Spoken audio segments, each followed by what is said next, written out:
नमस्कार, मैं हूं आपके साथ सोनिया चौहान। हरियाणा की खबरों में आप सभी का स्वागत है। रुक करते हैं खबरों की ओर। बीजेपी के 4 लोकसभा क्षेत्र के क्लस्टर के कुरुक्षेत्र विश्वविद्यालय में बैठक हुई और इस बैठक में बीजेपी के राष्ट्रीय महासचिव कैलाश विजयवर्गीय ने मुख्य रूप से शिरकत की।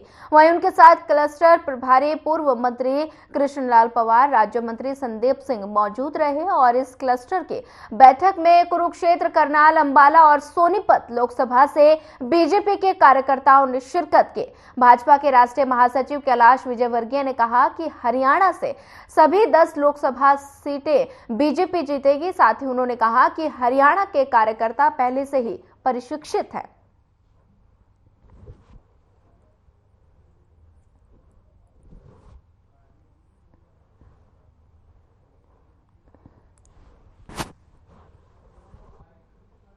आदत है तो हरियाणा की जनता को भी अब भारतीय जनता पार्टी को जिताने की आदत हो गई है और इसलिए मुझे तो कोई ऐसा नया मंत्र देने की जरूरत नहीं है। यहाँ के कार्यकर्ता बहुत अच्छे हैं, प्रशिक्षित हैं और बहुत अच्छा काम भी करते हैं और हरियाणा की जनता भी प्रफुल्लित है क्योंकि डबल इंजन की सरकार ने जिस तरीके से प्रदेश में विकास किया है वो बहुत साफ दिखाई देता है और इसलिए मुझे विश्वास है कि हम हरियाणा की सारी लोकसभा की सीट जीतेंगे। तो 10 की 10 जीत के देंगे मोदी 10 की 10, क्योंकि अब 400 का टारगेट पूरा करना है तो हरियाणा से 10 तो चाहिए। उम्मीदवार कब तक घोषित होंगे हरियाणा के उम्मीदवार? जल्दी हो जाएंगे जी, 10 तारीख। कांग्रेस कह रही है भारत को विकसित करने में हमारा बहुत बड़ा हाथ है, मगर क्रेडिट बीजेपी ले रही है। खड़गे साहब ने आज ये बोला है दिल्ली में। अब देखिए,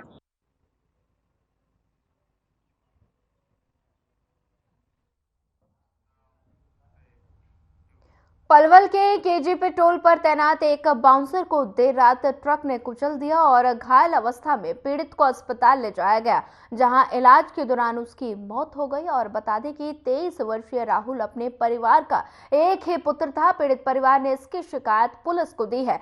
बता दें कि पीड़ित के परिजनों ने इस मामले में न्याय की गुहार लगाई है।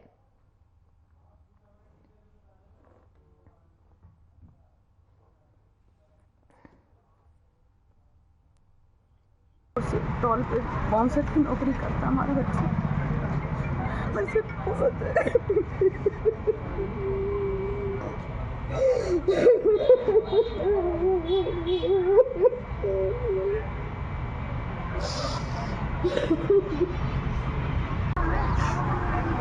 बैठे हुए थे, जॉब करते थे, वहीं पे ट्रक वाला उनको मार के चला गया। इस पर कोई कार्रवाई नहीं हुई। कब की बात है, कब की घटना है? ये 2 बजे की है रात। कौन से टोल पे नौकरी कर रहे थे? कितने दिन पहले लगे थे? अभी 1 महीना होने वाला था। पहले भी कर रहे थे, 1 साल हो गया। तो कौन से टोल की घटना है ये? केजीपी वाले पे। तो कितने बजे की घटना थी? रात के 2 बजे। तो कैसे आपको सूचना मिली कि फोन आया था वहाँ से।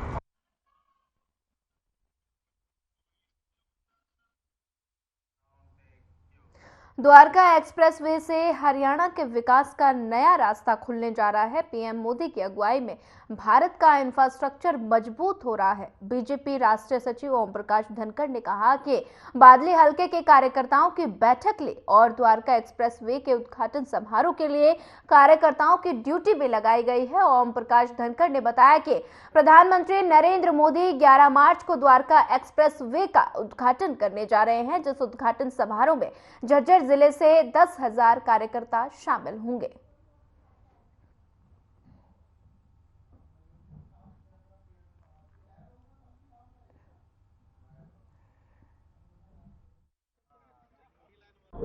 देखिए, हरियाणा के लिए बहुत बड़ी सौगात है और 15 दिन में ही ये प्रधानमंत्री जी का दूसरा दौरा है।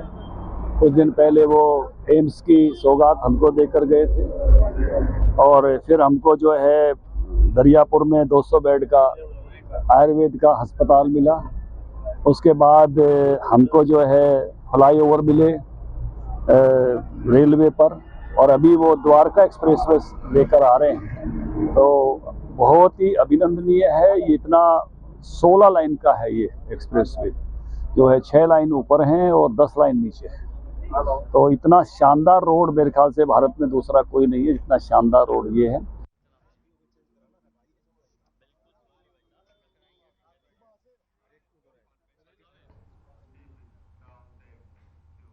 मध्य प्रदेश के मुख्यमंत्री मोहन यादव फरीदाबाद पहुंचे और इस दौरान आगामी लोकसभा चुनाव को लेकर उन्होंने लोगों को संबोधित करते हुए कहा कि देश के सशक्त नेतृत्व का कमाल है और पहले पाकिस्तान लगातार हमले करता था, लेकिन आज पाकिस्तान के बाप की भी क्षमता नहीं है जो भारत की तरफ नजर उठाकर देख सके, और अगर गलती से वो देख भी ले तो देश की सेना घर में घुसकर मारती है। और आगे उन्होंने कहा कि बदलते दौर का ही कमाल है कि अयोध्या में भी राम मुस्कुराते हैं और अरब में भी।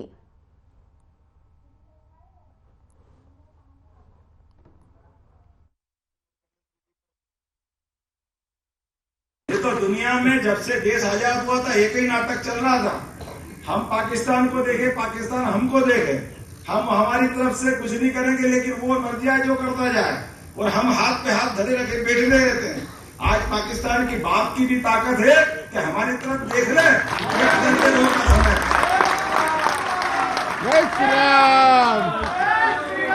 और भूले भटके अगर कर ले तो रातों रात जाकर हिसाब चुकता करने की ताकत बनी कि नहीं बनी भारत की, ये बदलते दौर की भारत है। और उससे आगे की बात आप देखो,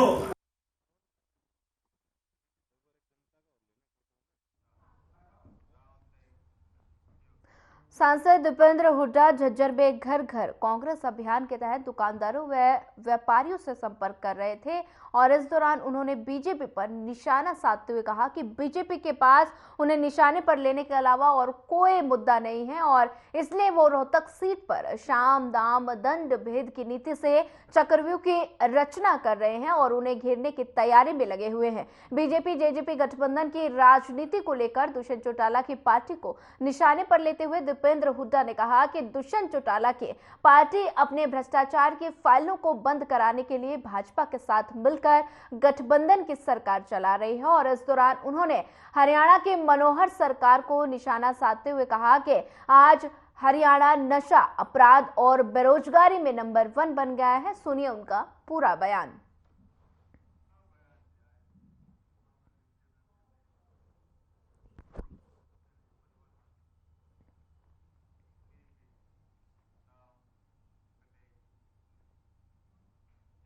बढ़ते हैं अगली खबर की ओर। पलवल में केजीपी टोल पर बड़ा हादसा हो गया, जहां 23 वर्षीय टोल कर्मचारी को सुबह 4 बजे ड्यूटी के दौरान एक ट्रक ने कुचल दिया। आनन फानन में कर्मचारी को अस्पताल ले जाया गया, जहां इलाज के दौरान उसकी मौत हो गई और मृतक राहुल पाहुजा जवाहर नगर का रहने वाला था, जिसके ऊपर घर खर्च की पूरी जिम्मेदारी थी। और इस दुखद समाचार में मिलते ही घर में कोहराम मच गया और पीड़ित परिवार ने पुलिस से न्याय की गुहार लगाई है।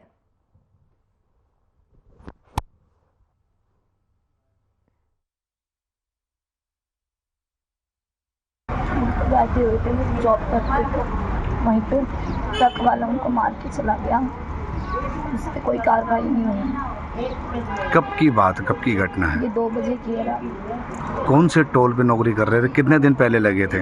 अभी 1 महीना होने वाला था। पहले भी कर रहे थे, 1 साल हो गया। तो कौन से टोल की घटना है ये? केजीपी वाले पे। तो कितने बजे की घटना थी? रात के 2 बजे। तो कैसे आपको सूचना मिली कि फोन आया था वहाँ से, टोल वालों का फोन आया था? तो क्या कहा 4 बजे उन्होंने? आया था हमारे पास क्या कहा था? कि एक्सीडेंट हो गया।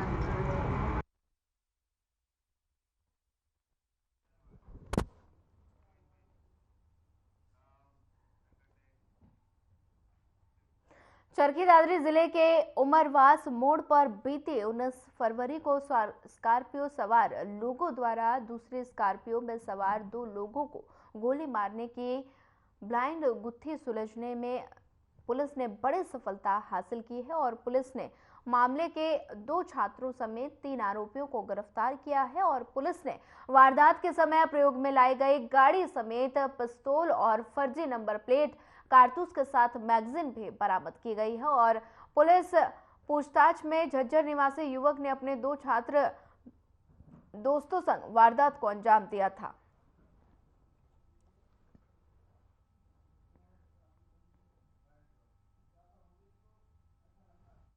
जो 19 फरवरी को हमारी एक वारदात हुई थी, जिस संबंध में एफआईआर नंबर 29 हमने रजिस्टर की थी बाडरा थाने में। एक ब्लैक स्कॉर्पियो पे जिसमें 5 हमारे विक्टिम्स थे वो सवार थे, उन पे दूसरी गाड़ी ने फायरिंग कर दी थी।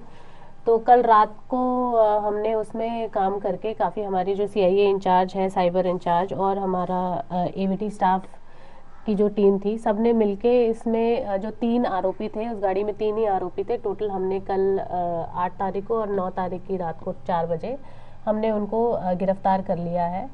और बेसिकली जो पहले दिन से हमें लग रहा था वही इनका मॉडस ऑपरेंड, वही रीज़न वारदात का था कि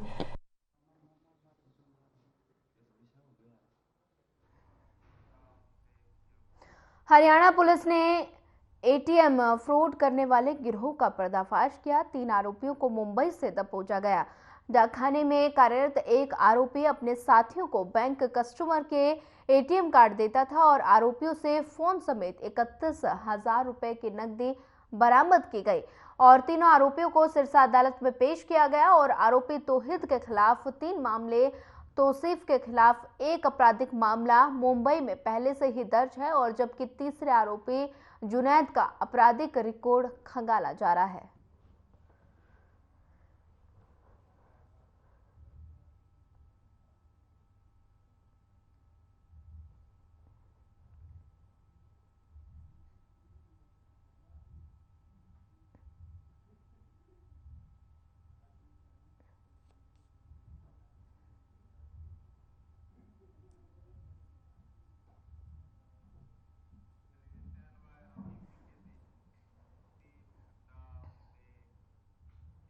बढ़ते हैं अगली खबर की ओर। अंबाला का सीआईए शहजादपुर ने गांव लाहा से अफीम की खेती पकड़ी है और टीम ने गुप्त सूचना के आधार पर रेड कर सरजीत नामक व्यक्ति के घर से लगभग 190 हरे अफीम के पौधे बरामद किए और मिली जानकारी के अनुसार आरोपी ने इंटरनेट के जरिए अफीम की खेती करना सीखा था और फिलहाल पुलिस ने आरोपी सरजीत के खिलाफ एनडीपीएस एक्ट के तहत मामला दर्ज कर लिया है और नशे पर लगाम लगाने के लिए अंबाला पुलिस एक विशेष अभियान चला रही है। आए दिन नशा तस्करों को गिरफ्तार किया जा रहा है।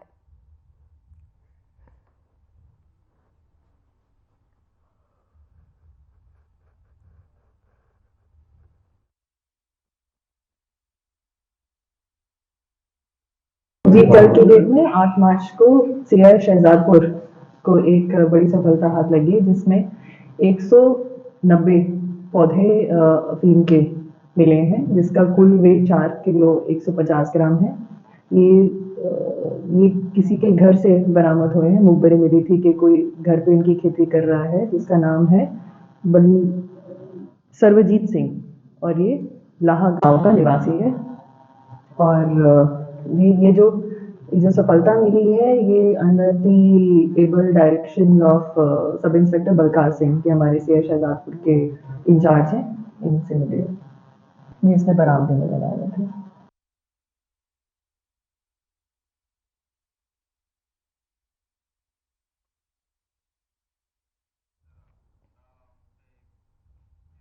झज्जर में एक बार फिर से तेज रफ्तार का कहर देखने को मिला है। एक निजी कंपनी से ड्यूटी कर अपने गांव वापस लौट रहे 2 युवकों को ट्रक ने कुचल दिया। हादसा इतना जबरदस्त था कि दोनों युवकों की मौके पर ही मौत हो गई और मृतकों की पहचान पवन पुत्र राजपाल और मोहित पुत्र दया किशन के तौर पर हुई। बताया जा रहा है कि पवन और मोहित गांव एमपी माजरा के रहने वाले थे और दादरी टोय के पास स्थित फ्लिपकार्ट कंपनी में सिक्योरिटी गार्ड की नौकरी करते थे। हादसे के बाद आरोपी चालक ट्रक को मौके पर ही छोड़कर फरार हो गया और पुलिस ने जहां मृतकों के शवों का झज्जर के नागरिक अस्पताल में पोस्टमार्टम कराया, वहीं इस मामले में आरोपी ट्रक चालक के खिलाफ लापरवाही से गाड़ी चलाने का मामला दर्ज किया गया। पुलिस ने हादसे को अंजाम देने वाले ट्रक को अपने कब्जे में लेकर आरोपी ट्रक चालक की गिरफ्तारी के प्रयास तेज कर दिए हैं।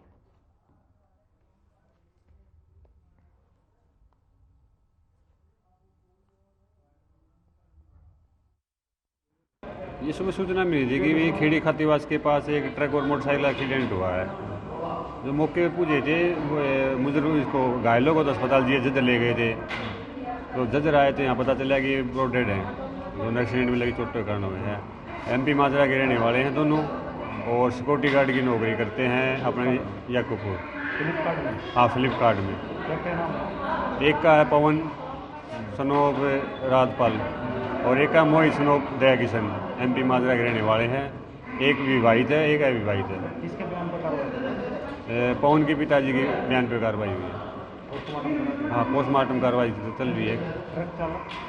चल रहा मौके से फरार है, ट्रक मौके पे पड़ा हुआ है।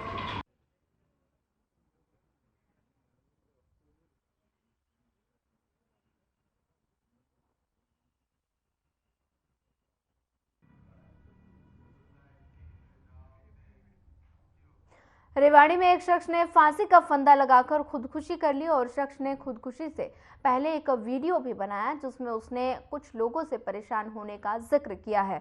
इसके साथ ही दीवार पर एक सुसाइड नोट भी लिखा जिसमें एक पुलिस वाले को खुद की मौत का जिम्मेदार ठहराया गया।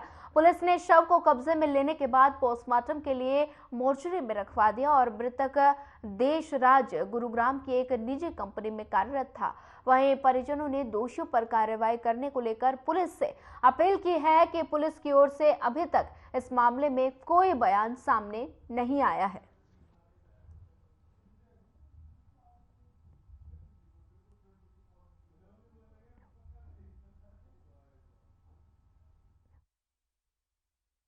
मामला जी ये था, मैं एक पावर कंपनी में काम करता हूँ। वहाँ से 4 बजे समथिंग में घर आया तो मैंने स्टेटस पे चेक किया, उसने स्टेटस डाल रखा था कि भाई मुझे को टॉर्चर कर रहे हैं और मैं अपनी जान दे रहा हूँ। यहाँ पे सन सिटी में ये रेंट पे रहते थे तो जो मकान मालिक है वो मालिक है, 2 पुलिस वाले बताए, उनको लेके दबाव बनाया, उस पर किराया उनका कुछ पेंडिंग था, उस वजह से उनने दबाव में आके खुदकुशी कर दी। कौन कौन थे पुलिस वाले, क्या नाम लिख के गए? नाम तो जी उनने दीवार पर सुसाइड नोट लिख रखा है उनने। और ये मकान मालिक कौन है? ये विजय लक्ष्मी करके है कोई कौशल निवासी, और उनके घरवाले का नाम शायद विजय करके ऐसा कुछ है। अब क्या चाहते हो आप? हम तो यही उचित कार्रवाई होनी चाहिए, दोषियों को सजा मिलनी चाहिए।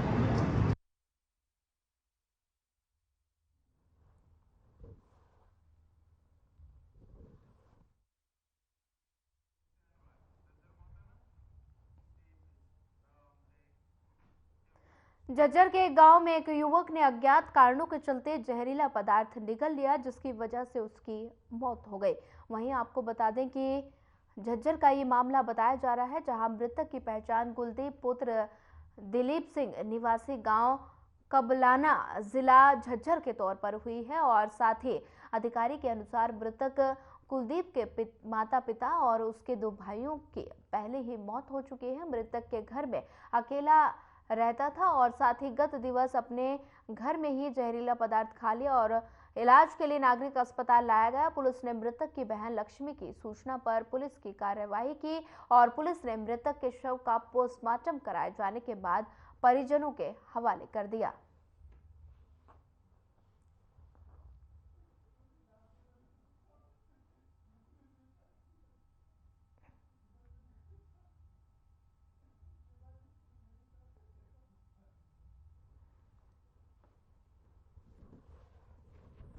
दोबारा मृत्यु हो गई थी, माता पिता पहले दिन हो चुका है। इनके भाई थे वो भी पहले एक्सपायर हुए, 2 भाई थे जो अकेला रहता था काफी दिनों से। क्या नाम है मृतक का? मृतक का नाम है कुलदीप दिलीप सिंह, कबलानी का रहने वाला है। कारण क्या रहा? पोस्टमार्टम में भी करवा रहे हैं, कल वो मूर्ति में रखवाई रहा डेड बॉडी। वो जहरीला पदार्थ खाने का कारण? हाँ, सल्फास खा लिया था। ये तो पोस्टमार्टम के बाद पता लगा जी। किसके बयान पर कार्रवाई हुई? इनकी बहन के, लक्ष्मी के। बता दें कि झज्जर का ये मामला बताया जा रहा है जहां पर युवक ने जहरीला पदार्थ निगल लिया और साथ ही बता दें कि युवक ने जहरीला पदार्थ निकला और झज्जर का ये मामला बताया जा रहा है और युवक के मौके पर ही मौत हो गई।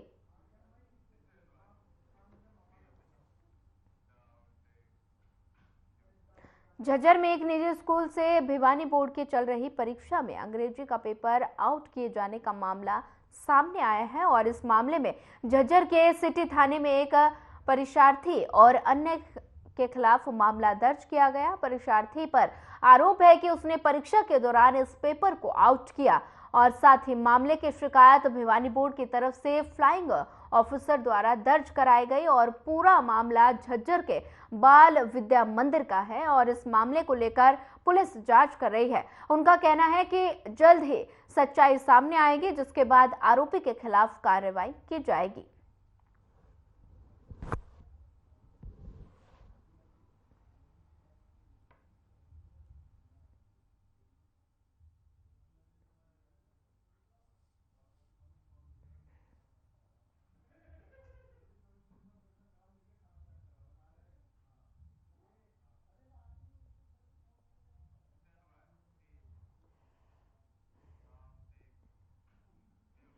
बढ़ते हैं अगली खबर की ओर। एमएसपी एवं कर्ज माफी की मांग को लेकर पगड़ी संभाल जट्टा किसान संघर्ष समिति के नेतृत्व में दिल्ली कूच कर रहे हजारों किसानों को पुलिस ने चिकनवास टोल पर रोक दिया और साथ ही जिसके बाद किसानों ने 14 मार्च तक टोल पर ही पक्का मोर्चा लगा लिया है और पुलिस के रोके जाने पर किसानों ने कहा कि सरकार के उस बयान का पर्दाफाश हो गया जिसमें सरकार ने कहा था कि अगर किसान बिना ट्रैक्टर के दिल्ली जाएंगे तो उनको रोका नहीं जाएगा और इसके साथ ही डंडूर पुल के पास कुछ किसानों को हिरासत में भी लिया गया।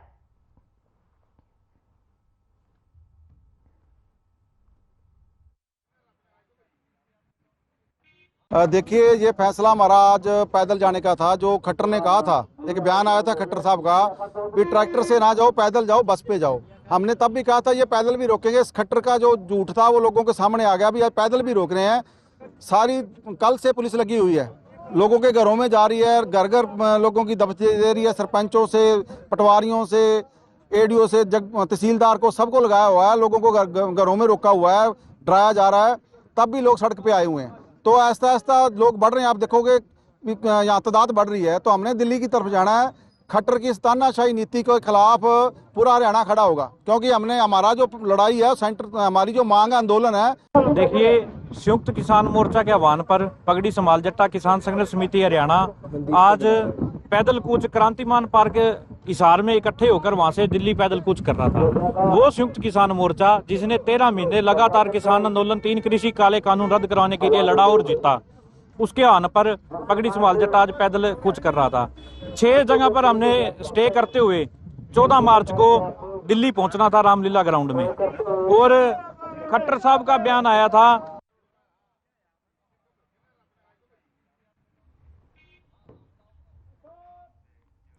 एमएसपी को लेकर पिछले लंबे समय से किसान धरना प्रदर्शन कर रहे हैं, लेकिन अभी तक सरकार और किसानों के बीच हो चुकी कई दौर की वार्ता में कोई ठोस नतीजा सामने नहीं आया और लगातार किसान एमएसपी पर कानून बनाने, शहीद हुए किसानों को उचित मुआवजा दिए जाने और अन्य मांगों को लेकर जिद पर अड़े हैं। और इसी कड़ी में रेवाड़ी के किसान भवन में संयुक्त किसान मोर्चा के आह्वान पर किसानों ने एक रणनीति बनाई और कहा कि 14 मार्च को दिल्ली के रामलीला मैदान में होने वाले किसान महापंचायत में रेवाड़ी से सैकड़ों किसान कूच करेंगे और तब तक चुप नहीं बैठेंगे जब तक इनकी मांगे पूरी नहीं हो जाती।